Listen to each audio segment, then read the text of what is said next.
എൻ്റെ കൂടെ പുരസ്കാരങ്ങൾ നേടിയ എല്ലാവർക്കും, ഇപ്പം എൻ്റെ കോ ആക്ടേഴ്സ് അല്ലെങ്കിൽ ആസിഫിനും ടോവിനോയ്ക്കും കൺഗ്രാജുലേഷൻസ്.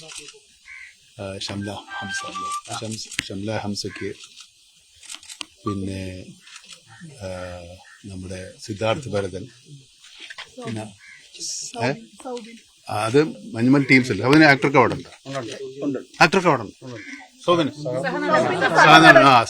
സൗബിനും ആസിഫ് അലി സബീനല്ല, ബെസ്റ്റ് ആക്ടറാണ്.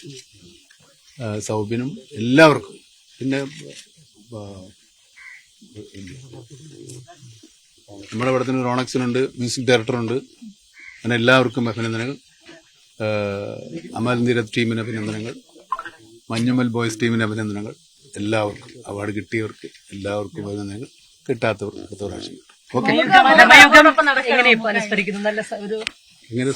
നിങ്ങൾ കണ്ടയുഗത്തിലെ വേഷം ചെയ്യുമ്പോൾ പ്രതീക്ഷയുണ്ടായിരുന്നു? അത് കുറച്ചുകൂടെ അങ്ങനെ ഇപ്പൊ പ്രതീക്ഷിച്ചിട്ടല്ലോ ചെയ്യുന്നത്.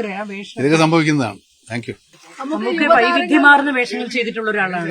ഈ ഭ്രമയുഗത്തിലേക്ക് വന്നപ്പോൾ വ്യത്യസ്തത എന്തായിരുന്നു? അത് കഥാപാത്രവും കഥയും ഒക്കെ വ്യത്യസ്തമാണ്. അതുകൊണ്ടാണ് മത്സരമുണ്ടായി, പല തലമുറക്കൊപ്പം നടന്നതാണ് അദ്ദേഹം. എങ്ങനെയാണ് കാണുന്നത്? ഇതൊരു യാത്രയല്ലേ, കൂടെ നടക്കാൻ ഒത്തിരി പേരുണ്ടാവില്ലേ, അവരും നമ്മളൊപ്പം കൂട്ടിയ പോലെ അന്ന് വിചാരിച്ചാൽ മതി. ഇതൊരു മത്സരമൊന്നും പറയാൻ പറ്റില്ല അല്ലേ, നമ്മൾ ഓട്ട മത്സരമൊന്നും അല്ലല്ലോ.